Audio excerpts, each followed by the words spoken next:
আল্লাহুম্মা সাল্লি আলা মুহাম্মদ ওয়া আলা আলি মুহাম্মদ। ইসলামী ছাত্র আন্দোলন কবি নজরুল ইসলাম সরকারি কলেজ শাখা কর্তৃক আয়োজিত আজকে এই সম্মেলনের সম্মানিত সভাপতি, নেতৃবৃন্দ, সকল স্তরের ছাত্র ভাইয়েরা, আমার খুবই ভালো লাগতেছে। দীর্ঘদিন পরে হলেও আমাদের মুসলিম সন্তানেরা জাগ্রত হয়েছে। দেখেন, এই কলেজের নাম ছিল কবি নজরুল ইসলাম। শুধু নজরুল ইসলাম হল নয় বা কলেজ নয়, কিন্তু ইসলাম শব্দ গেল কোথায়, কি উঠাইছে, এটা আমাদের দেখার বিষয় আছে কি নেই। দেখেন, ইউনিভার্সিটি 1911 ঈসাই সালে আপনার সলিমুল্লাহ রহমতুল্লাহ আলাই প্রস্তাব দিয়েছিলেন ব্রিটিশদের কাছে ঢাকাতে এক ইউনিভার্সিটি স্থাপনের জন্য। কিন্তু কাদের কারণে সেই ইউনিভার্সিটি হয় না আপনি নিশ্চিত জানেন। ইতিহাস সাক্ষী, 41 বার ব্রিটিশদের কাছে দরখাস্ত দেওয়া হয়েছিল যেন ঢাকাতে ইউনিভার্সিটি না হয়। গড়াইয়ের মাঠে রবি ঠাকুরের নেতৃত্বে, সভাপতিত্বে এই ইউনিভার্সিটির জন্য বাধা দেওয়া হয়েছিল। কেন? কারণটা কি? এই অঞ্চলে মুসলমানদের সংখ্যা বেশি, মুসলমান বেশি বসবাস করে। যদি ঢাকাতে ইউনিভার্সিটি হয়, মুসলমানরা শিক্ষিত হয়ে যাবে। শুধু এই কারণে 1911 ঈসাই সালে ইউনিভার্সিটি হয়নি। নওয়াব সলিমুল্লাহ রহমত ইন্তেকাল করেছেন 1915 ঈসাই সালে। 1921 সনে ইউনিভার্সিটি হয়েছে। এই জমি কার? নওয়াব সলিমুল্লাহ 600 একর জমি দান করেছেন। Dhaka university, medical, engineering university, যে ইউনিভার্সিটির সামনে লেখা ছিল রব্বি জিদনি এলমা, আজকে সে রব্বি জিদনি এলমা সেখানে নেই। আপনি চিন্তা করতে পারছেন? আমাদের দেয় ইউনিভার্সিটি, মুসলমানদের জন্য ইউনিভার্সিটি, মুসলমানদের জমিতে ইউনিভার্সিটি, সেখানে রব্বি জিদনি এলমা নেই। একদিনও চিন্তা করছেন? নজরুল ইসলাম হল, সেই নজরুল ইসলাম হলের থেকে ইসলাম শব্দ বাদ দেওয়া হয়েছে। এটি কি আমাদের সাথে বৈষম্য নয়? এটি সাম্প্রদায়িক নয়? আমাদের 92% মুসলমানদের দেশে যদি এই অবস্থা হয়, তাহলে আমরা কেন বেঁচে আছি আমাকে বলুন তো? ইসলাম শব্দ কি থাকবে না? মুসলমান শব্দ কি থাকবে না? মুসলমান জাতি কি থাকবে না? কৌশলে ইসলামকে ধ্বংস করার চক্রান্ত করতেছে। প্রিয় ছাত্র বন্ধুরা, সময় যেহেতু সংক্ষিপ্ত, সময় নেই। আর একদিন বেশি সময় নিয়ে ইনশাল্লাহ আমাকে দাওয়াত দেবে, অনুষ্ঠান আলোচনা করবেন ইনশাল্লাহ, যদি আল্লাহ আমাকে কবুল করেন। ব্রিটিশ এদেশ দখল করার পর তারা পরিকল্পনা এসেছিল যে গোটা বাংলাদেশ না, গোটা পার্বত্য উপমহাদেশের মানুষকে খ্রিস্টান বানাবে। এটা পরিকল্পনা করছিল। আপনারা জানেন কি আমি জানি না। সেই পরিকল্পনার আলোকে ওরা প্রতি জুমার মসজিদে খ্রিস্টান পাদ্রীরা বক্তৃতা করতেন। এটা বাধ্যতামূলক, ব্রিটিশ আইন করছে জামে মসজিদে খ্রিস্টান পাদ্রীদেরকে বক্তৃতা দিতে হবে। এটা আইন। আমাদের মসজিদ বক্তৃতা করবে কারা? খ্রিস্টানরা। এটা আইন করছে। ওরা পরিকল্পনা নিয়েছিল গোটা পাক উপমহাদেশের সমস্ত মানুষকে খ্রিস্টান বানাবে, কিন্তু বানাতে কেন পারে নাই? এই মুসলমানদের কারণে। সেই বিষয়ে আর একদিন আলোচনা করব। ঠিক এদের স্বাধীন হওয়ার পরেও গোটা বাংলাদেশের প্রত্যেকটা মানুষকে নাস্তিক বানাবার একটা চক্রান্ত হয়েছে। একটা পরিকল্পনা হাতে নেওয়া হয়েছে যেন আমরা মুসলমান সাথে নাস্তিক বানানো যায়। এটা পরিকল্পনা। আপনি বইগুলিতে দেখছেন যে দি অরিজিন অফ ম্যান, মানুষের আদি উৎস কি, এই বিষয়ে গবেষণা চলতে পারে, গবেষণা হতেই পারে। সেটা ইউনিভার্সিটিতে হবে, ডক্টরেট লেভেলের হবে। সেই থিমটা কি 6ষ্ঠ ক্লাসে, 7ম ক্লাসে দেওয়ার কোনো যুক্তি আছে? হ্যাঁ, কি চিন্তা করতে পারছেন? আবার কি ট্রান্সজেন্ডার, আমি যদি ভাবি আমি মহিলা, আমি মহিলা, আমি যদি ভাবি আমি পুরুষ, আমি পুরুষ। এ কোনো পাগল? এইটাকে এস্টাবলিশ করার জন্য কোটি কোটি মিলিয়ন ডলার ব্যয় করা হচ্ছে। আমাদের বাংলাদেশে এস্টাবলিশ করা হয়ে গেছে অলরেডি, আইনে পরিণত করা হয়েছে। আজকে ডারউইনের থিওরি বাংলাদেশে, মানুষ কিসের থেকে? মানুষ থেকে না, মানুষ জানোয়ারের থেকে। যদি ষষ্ঠ শ্রেণীর একটা বাচ্চাকে শেখানো হয় আমরা মানুষ থেকে না জানোয়ারের থেকে, আর আর কি চান আপনারা? যদি আপনাদের মাথার মধ্যে থাকে যে মানুষ মানুষ থেকে না মানুষ জানোয়ারের থেকে, এরপর কোরআন হাদিস যদি বেটেও খাওয়াই আপনাদের মাথার মধ্যে ঢুকবে? আপনাকে কোরআন দেখালে তো বুঝবেন এই হুজুররা বুঝে না, এরা জানে না, এদের গবেষণা নেই, এরা অনেক আদিবাসী আদিম যুগের লোক, এরা এরা বিজ্ঞান সম্পর্কে একেবারে ওয়াকিফাল না, এরা কি বুঝবে যে মানুষ কোথা থেকে আসছে? বাস, বরং আমাদেরকে আপনার বিভিন্ন ধাঁধার মধ্যে লাগাই দেবেন, মানুষের মধ্যে মাথা ঢুকাই দিচ্ছে। প্রিয় ছাত্র বন্ধুগণ, একটা জাতিকে চেঞ্জ করার জন্য দুইটা জিনিসের প্রয়োজন, শিক্ষা এবং সংস্কৃতি। কি ভাই? সংস্কৃতি ও শিক্ষার মাধ্যমে একটা হিন্দু জাতিকে মুসলমান বানানো সম্ভব, একটা মুসলিম জাতিকে হিন্দু বানানো সম্ভব, একটা ধার্মিক জাতিকে নাস্তিক বানানো সম্ভব। আচ্ছা, আমরা সবাই তো মুসলমানের সন্তান ছিলাম অনেকেই, আমি 92% মুসলমানদেরই কথা বলছি, কিন্তু আমাদের সন্তানগুলো নাস্তিক হয় কেন? আমাদের সন্তানগুলো ইসলাম বিদ্বেষী হয় কেন? এমনকি অনেক ছাত্র একসময় নামাজ পড়তো ছোটবেলায়, কিন্তু এই পরিবেশে আসার পরে সে নামাজ পড়ে না। কি কথা ঠিক না? আছে কি নাই? এর কারণটা কি? এই শিক্ষা সংস্কৃতি, ঠিক ওরা দুইটা জিনিসের মধ্যেই আমাদেরকে ধ্বংস করার চক্রান্ত করছে, শিক্ষার মধ্যে, সংস্কৃতির মধ্যে। শিল্প সংস্কৃতির বই আছে, আপনারা দেখবেন 6ষ্ঠ, 7ম, 8ম ক্লাসে শিক্ষা ও শিল্প সংস্কৃতি। এর মধ্যে হীন এমন কোনো বেহায়াপনা নাই যা দেওয়া হয়নি। একটা মেয়ে কিভাবে ড্যান্স দিবে, একটা ছেলে কিভাবে ড্যান্স দিবে, গায়ে হলুদের ড্যান্সটা কিভাবে হবে, বিয়ার ড্যান্সটা কীভাবে হবে, কর্ণাটকের ড্যান্স কীভাবে, দিল্লির ড্যান্স কীভাবে, ভারতের বাংলাদেশের ড্যান্স কীভাবে, হাতটা কীভাবে ঝুলাবে, কোমর কীভাবে নাচাবে, ডাইরেক্ট চিত্র, শুধু চিত্র সহ না, এটা প্র্যাকটিক্যাল দেখাতে হবে। এটা পড়ার পরে, আঁকার পরে আবার প্র্যাকটিক্যাল নেচে গিয়ে দেখাতে হবে। আমাদের বাংলাদেশ এই সংস্কৃতি চালু করছে।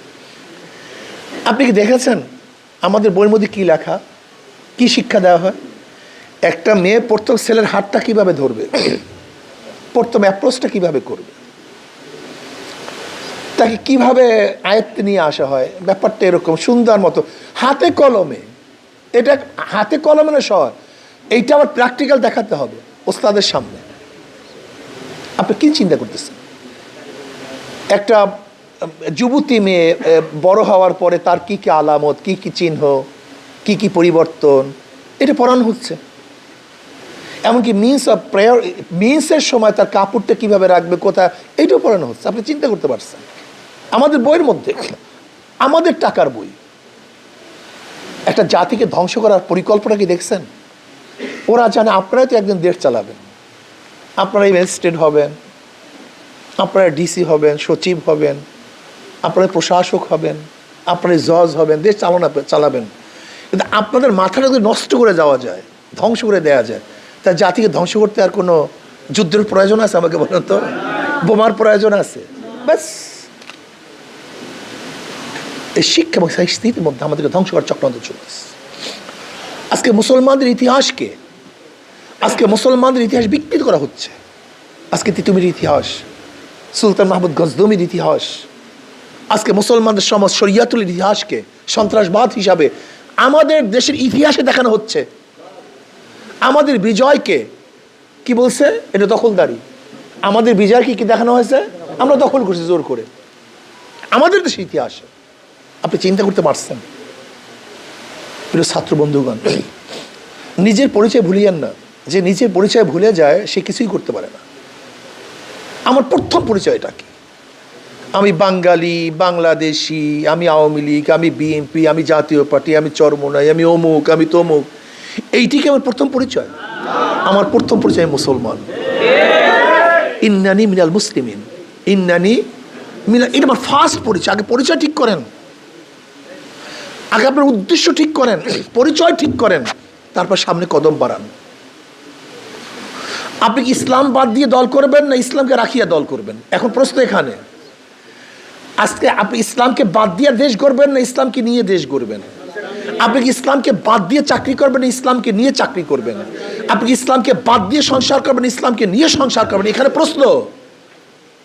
যদি আমি মুসলমান হই, আমার ইসলাম আগে, সব পরে। আর ইসলামকে বাদ দিই তাহলে সব আগে ইসলাম পড়ে। আগে চাকরি ঠিক, ইসলাম পড়ে। আগে দেশ ঠিক, ইসলাম পড়ে। আগে আমার পেট ঠিক, ইসলাম পড়ে। আমার সংসার ঠিক, ইসলাম পড়ে। আর যে ব্যক্তি প্রথমে ইসলামকে প্রায়োরিটি দেয় তার ইসলাম আগে সব পড়ে। আমার মা পড়ে, ইসলাম আগে। আমার বাবা পড়ে, ইসলাম আগে। আমার সন্তান পড়ে, ইসলাম আগে। আমার ব্যবসা পড়ে, ইসলাম আগে। আমার দেশ পড়ে, ইসলাম আগে। আগে সেন্সকে ঠিক করেন। আপনি কি করতে চান, উদ্দেশ্যটা কি? দেখেন বাজপেয়ী ভারতের প্রাইম মিনিস্টার আমাদের দেশে ছিলেন, কোট টাই পরে না ধুতি পরে, মনে নাই অনেকে? আপনাদের মনে হয় তো অনেকের জন্ম হয় নাই তখন। ধুতি পরে এসেছিলেন, কোট পাই টাই পরে আসেন নাই। মনমোহন সিং কয়েকদিন আগে মারা গেছে, বেচারা ভালো লোক ছিল, কংগ্রেসের প্রাইম মিনিস্টার ছিল, ডক্টর।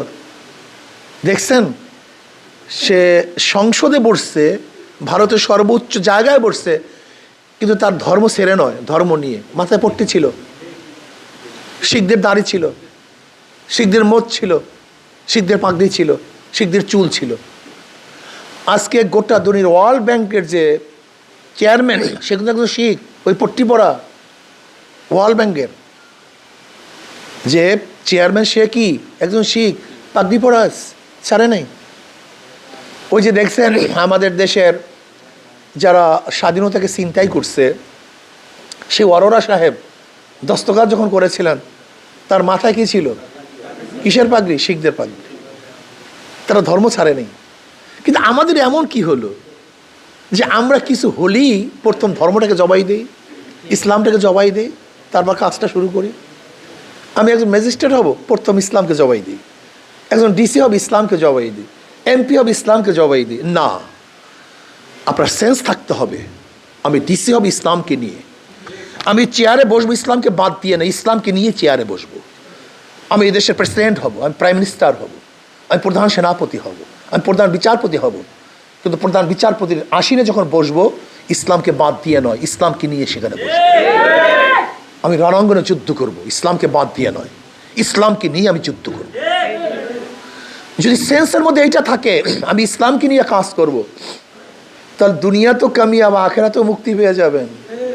আর ইসলামকে বাদ দিয়ে কাজ শুরু করবেন। এই 53 বছর পর্যন্ত যারা ক্ষমতায় ছিল কেউ বৈষম্য দূর করতে পারেনি। আর সবচেয়ে বেশি বৈষম্য শিকার হচ্ছে মুসলমান। এই 53 বছরের সবচেয়ে বেশি বৈষম্য শিকার হচ্ছে মুসলমান। এমনকি আপনাদের এই কবি নজরুল ইসলাম, এখান থেকে ইসলাম শব্দ বাদ পড়ছে, এটা আমরা বৈষম্য শিকার। আজকে ঢাকা ইউনিভার্সিটি মুসলমানদের, সেই ঢাকা ইউনিভার্সিটিতে ইফতার করতে দেওয়া হয় না, মুসলমানরা বৈষম্য শিকার হয়েছে।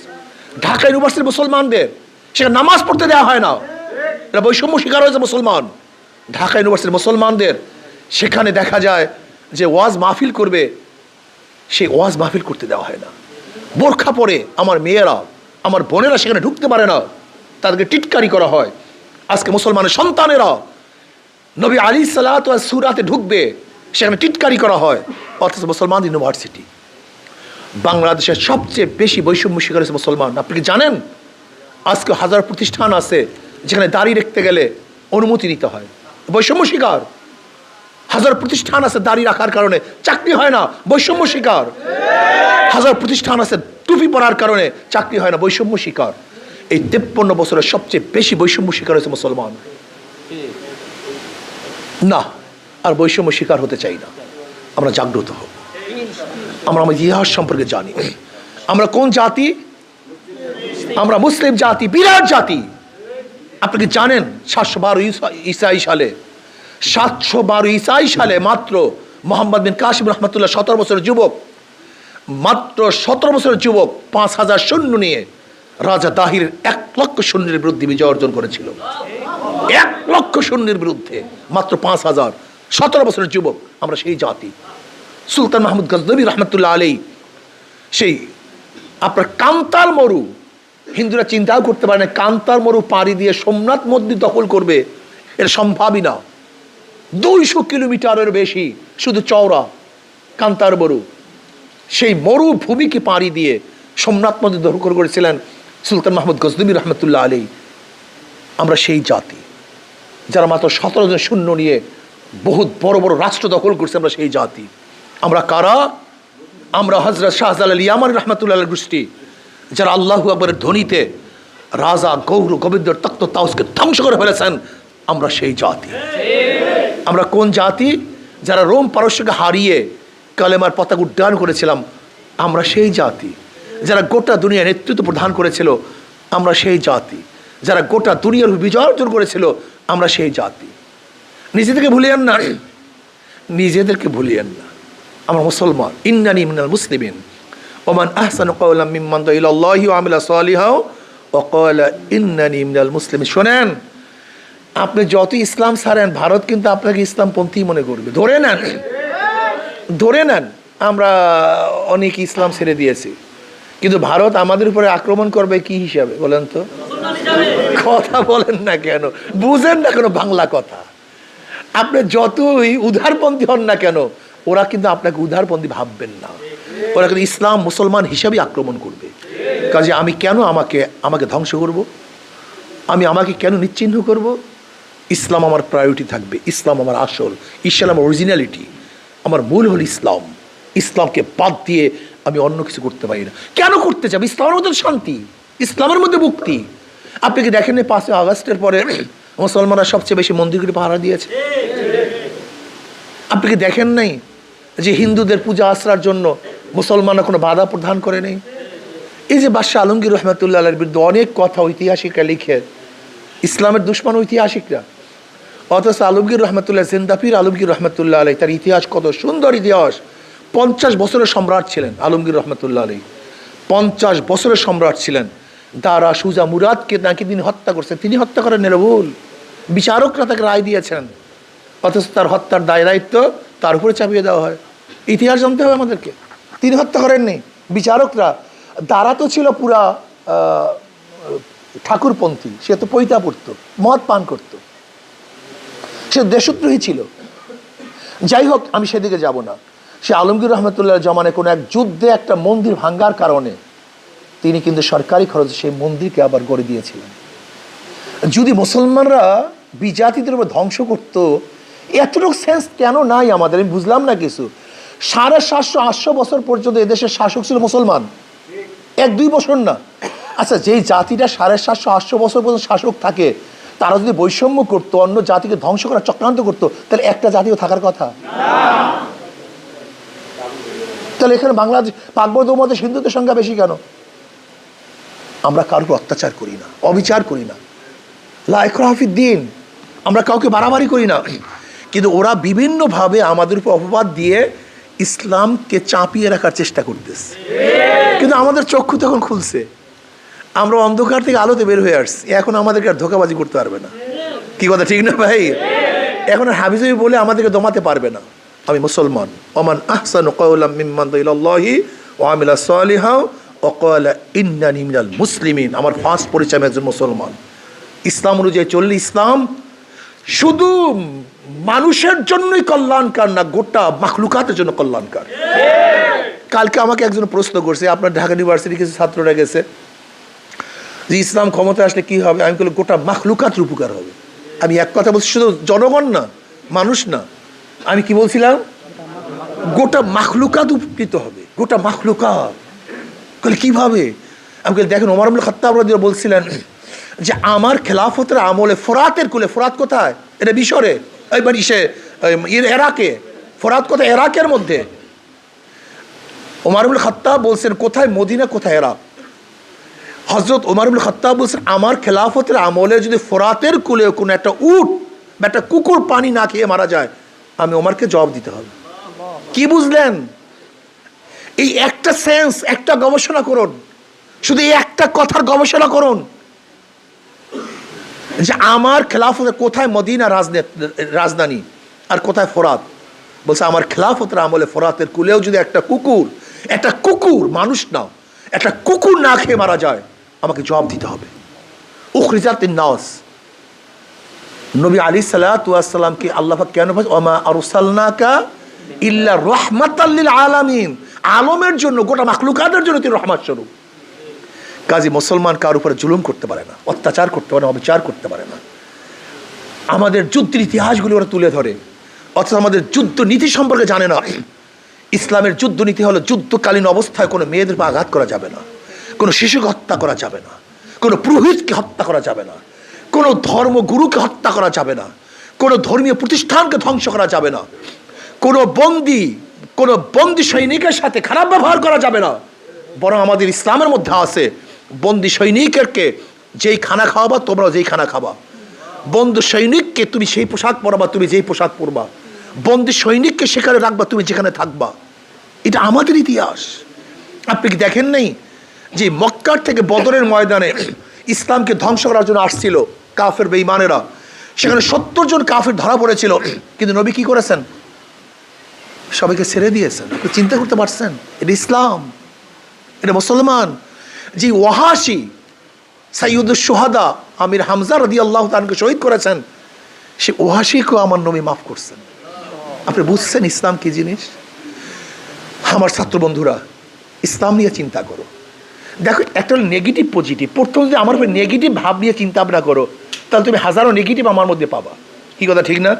আর পজিটিভ মেজাজ নিয়ে যদি চিন্তা ভাবনা করো, তাহলে হাজারো পজিটিভ আমার মধ্যে পাবা। তোমার সেন্সটা কি? তুমি কি আমাকে নেগেটিভ, যদি তুমি মনে করো যে আমার মধ্যে কিছু নেগেটিভ খোঁজ করতে চাও, খোঁজ করতে পারবা। যেমন ধরে নাও আমি বক্তৃতা করতেছি, বলবো যে হুজুরে মুরব্বী মানুষ তার সামনে হাত নাড়ায় কথা বলতেছে, কেন? এটা তো বেয়াদবি। কি নেগেটিভ আছে কি নেই? এক হাত নাড়ানো, যার নেগেটিভ সেন্স সে কি দেখছে? নেগেটিভ দেখছে। কিন্তু তোমাদের মধ্যে পজিটিভ সেন্স আই মিয়া, তুমি জানো না যে বক্তৃতার সময় হাত না নাড়ালে বক্তৃতা আসে না? একই হাত নাড়ানো, সেন্স দুই দরকার। যার নেগেটিভ সে নেগেটিভ পেয়েছে, আর যে পজিটিভ একই হাত নাড়ানো। অর্ধ কাপ চা যেখানে ঠিক থাকে, বলে অর্ধেক কাপ চা নিয়ে আসছো, আর যে পজিটিভ অর্ধপূর্ণ, একই অর্ধেক কাপ চা, কিন্তু সেন্স ভিন্ন। যে ভালো দৃষ্টিতে দেখে তার সেন্স থাকে এক ধরনের, যে খারাপ দৃষ্টিতে দেখে তার সেন্স থেকে ভিন্ন ধরনের। যেরকম মাছি, ময়লার মাছিগুলি হাজারো ভালোর মধ্যে কোন জায়গায় ময়লা আছে সেখানেই পড়ে, আর মৌমাছিগুলি হাজারো ময়লার মধ্যে কোন জায়গায় ফুল আছে সেখানে গিয়ে মুদা আহরণ করে। এটা হলো নেগেটিভ পজিটিভের তোমার সেন্সটা কি? ইসলামের মধ্যে তুমি হাজারো হাজারো লক্ষ লক্ষ ভালো পাবা। আবার যদি কেউ এর মধ্যে খারাপ খোঁজ করতে চাও, তোমার দৃষ্টিতে খারাপ পেতে পারো। এর মূল কারণটা হলো